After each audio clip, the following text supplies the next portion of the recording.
Welcome back to the channel. Today I want to sit down and share something with you. Something that I truly believe, if you understand and apply, it will change the way you live every single day. It's more powerful than money, more precious than fame. It's invisible. You can't hold it in your hand. You can't measure it, but it determines your inner peace and your personal strength. I'm talking about the art of boundaries. Now I'm in my 60s, and there's a truth I've had to learn again and again. Not everyone deserves access to your inner world. Have you ever felt this? You sit down with someone you share so much about your work, your family, your worries, and then when you leave, it feels like all your energy has been drained out of you. I've been there, and I've seen so many friends, so many of my students repeat this same exhausting cycle. The problem isn't really that other person. It's not their fault. The problem lies within us because we're the ones handing over the key to our most private sacred space. You see, boundaries aren't tall walls built to push people away. Boundaries are more like a gate. And you are the gatekeeper. You decide who gets to come in, who should remain outside the fence. And what is the sacred ground where only you belong, where no one else should ever intrude? Think of the people you truly admire. Maybe it's a teacher, a leader, or a trusted friend.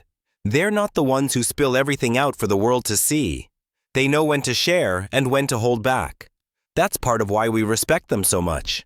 On the other hand, when you live without boundaries, you get caught in the endless loop of seeking approval. You overshare, you let others define your worth. And instead of earning respect, you often lose it. But when you choose to hold on to what needs to stay within you, you're not just protecting your peace.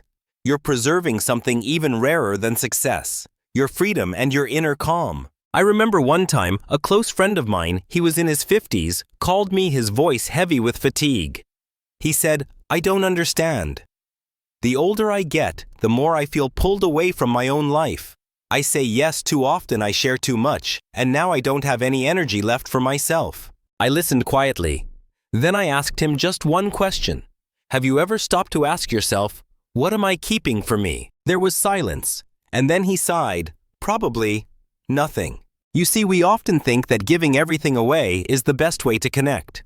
But the truth is, deep and lasting connection only exists when you know how to give and how to keep. Setting boundaries doesn't mean you're selfish or secretive. It simply means you're intentional about your life. It means you save your energy for what truly matters. Let me paint you a picture. Imagine a beautiful, quiet garden full of flowers and greenery. If you leave the gate wide open for everyone, sooner or later, that garden will be trampled and ruined. But if you carefully choose who to let in and who should just admire it from outside the fence, you'll preserve that garden for years to come. Your soul works the same way. And today in our world, we're encouraged to share everything. Every meal, every thought, every joy or sorrow posted online in seconds. Then we get flooded with comments, some kind, some harsh. But ask yourself, do those responses really add value to your life, or are they just noise creeping into the quiet space inside you? Neuroscience tells us something fascinating. When we talk too early about our goals, the brain releases dopamine, the same chemical we get when we actually achieve something. That little rush can trick us into feeling like the work is already done. And in the end, it kills our motivation. In other words, oversharing can quietly kill your dreams before they even have a chance to grow. So let me ask you, how many times in your life have you lost your peace because you shared too much, too soon with people who weren't ready to receive it? If you have an answer to that question, then maybe today is the day to begin a new journey. The journey of protecting your boundaries. And I want you to remember this. Silence is not emptiness. Silence is power. Privacy is not weakness. Privacy is wisdom. When you stop giving away your strength too easily, that's when you finally step into your real power. That's why today I want to invite you to go deeper with me. How do we set smart boundaries? How do we protect what is sacred? Our plans, our private lives, our peace of mind. And most importantly, how do we apply this every single day so that when you wake up tomorrow morning, you feel lighter, freer, and more rooted in who you are? We'll walk this path together. But first, I want you to take a deep breath and remind yourself, I deserve a peaceful life. And I will protect it with my boundaries, my dear friend. Now I want to go deeper into the secrets that a wise and mature person should keep for themselves. And I don't say this from books or theories. I say it from real experience, from thousands of conversations I've had with people in their 50s and 60s whom I've had the privilege to walk alongside. 1. The big plans in life. Have you ever been so excited about a new idea that you wanted to tell the whole world? But instead of encouragement, you received doubt, frowns, or judgment. A friend of mine once dreamed of opening a cafe after retirement. He told too many people, and soon there were too many opinions. Over time, he lost faith in himself. The plan faded away. When you keep your plans to yourself, you give yourself the freedom to try to fail and to adjust without living under the heavy gaze of others. 2.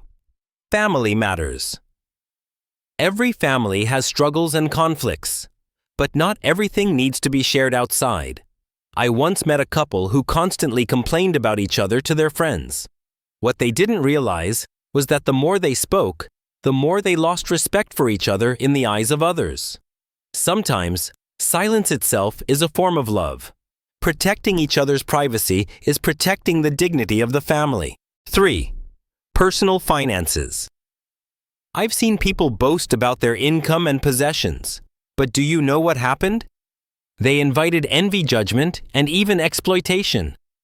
The wise don't flaunt money. They invest quietly, save quietly.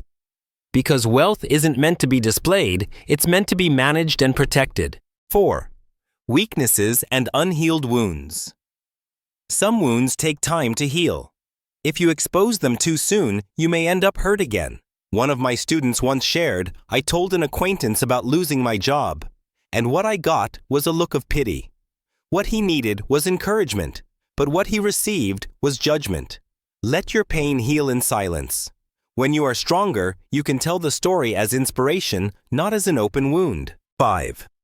Silent generosity. Sometimes you help others, but you don't need to broadcast it. I truly believe that the kindness done quietly is the kindness that lasts. When you brag about helping someone, the meaning is cut in half. But when you stay silent, the goodness grows inside the heart of the person you helped and within your own soul. 6. Unripe goals. Sometimes you nurture a new goal to learn a skill, to change jobs, to pursue a passion. But if you announce it too soon, you trap yourself in the expectations of others. Experiment in silence. That way you give yourself the freedom to fail and restart without having to explain to anyone. 7. Private relationships. Not everyone needs to know who you love or how happy you are. The most beautiful love and friendship are nurtured in a safe space away from curious eyes. The wise keep part of their heart private because no one can protect your happiness better than you. 8. Spiritual growth. There are things you learn in life through meditation, faith, or experience that don't need to be proven to anyone. I've met people eager to overshare every new insight they just discovered. But remember, this true growth doesn't lie in words, but in the way you live. 9. Inner strength. When you stay silent under pressure, it's not weakness. It's a choice to nurture strength from within. Some people complain loudly whenever hardship comes, but the experienced know challenges are a place to build patience, not a stage to beg for pity. 10. Vision for the future. Your future doesn't need to be announced. It needs to be built. Let your actions speak louder than promises. People will respect you more when you quietly put in the work and then surprise them with results. 11. Simple joys. Not every joy needs to be posted online. A quiet morning tea, a sunset. Read, these moments are treasures for your soul. They don't need likes on a screen to be real. 12. Lessons from failure. The wise understand failure is a great teacher, but not every failure needs to be public. Some lessons are better kept personal rather than turned into gossip material. 13. Your personal limits. You don't have to reveal your weaknesses to anyone. Use that energy to improve silently instead of opening yourself up to judgment. 14. Sacred family bonds. There are sacred feelings. gratitude to your parents, love for your children that don't always need to be displayed in public. Sometimes a hug, a shared meal, or a quiet look says far more. 15. Your inner treasure. Each of us carries a spiritual treasure, beliefs, philosophies, experiences. Keep a part of it for yourself, not to hide it, but to honor it. Here's the English version of the closing script you wrote, translated in a natural, inspirational style for YouTube. My dear friend, we've walked quite a journey together, talking about the secrets worth keeping to ourselves, the ones that protect our peace and preserve our personal value.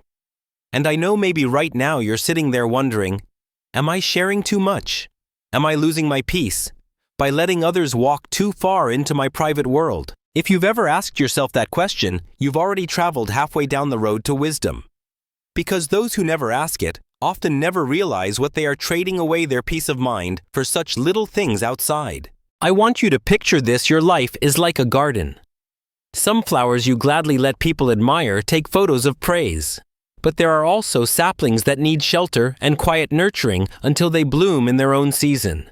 If you throw open the gate for everyone to walk in, trampling over the tender sprouts, how could you ever grow a true garden of beauty? Keeping secrets, keeping your privacy. It isn't selfishness. It's wisdom. It's knowing when to open the door, when to close it, when to smile at the world, and when to turn inward and listen to yourself. I'm over 60 now. And one of the most important lessons I've learned is this: you don't need to prove everything to everyone. True peace comes when you realize you have the right to remain silent.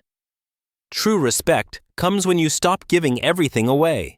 An old friend once told me, "It took me almost a lifetime to understand that silence isn't weakness. It's a strength that few ever master." And you know what? Science confirms it. Research shows that people who keep part of their lives private often feel happier because they are free from the endless cycle of comparison, judgment, and outside expectations. So let me ask you this. In your own life, how many things are you oversharing just to seek approval? How many times have you exhausted yourself explaining and justifying choices that only needed your understanding? How many times have you let others influence your dreams, your beliefs, your freedom, simply because you handed them the key to your private world? If your answer is too many times, then maybe it's time to take back the gate. You don't have to change everything overnight. Start small. Today, just keep one thing to yourself. It could be a plan, a joy, a sorrow, or a new habit you're not ready to share. Hold it close.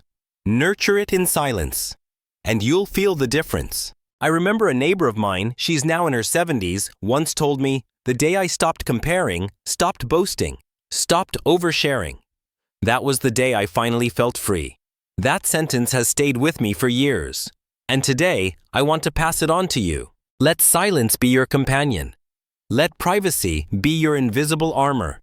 Let the wisdom of keeping secrets be the gift you give yourself. You may be asking, but do I have to live closed off? No, not at all. I'm not telling you to build walls. What I'm saying is this: closeness doesn't come from sharing everything. It comes from knowing what to share and what to keep sacred. When you keep a part of yourself private, you'll see your relationships grow healthier. People will respect you more. And most importantly, you will respect yourself more. Now I'd like to invite you to pause and reflect. If tomorrow you were to start keeping just one secret for yourself, what would it be?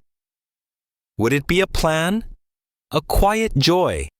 A personal boundary you've been afraid to set? Try it, just one thing. And I promise even a small shift will begin to restore your inner peace. And remember, this peace is not something others can hand you.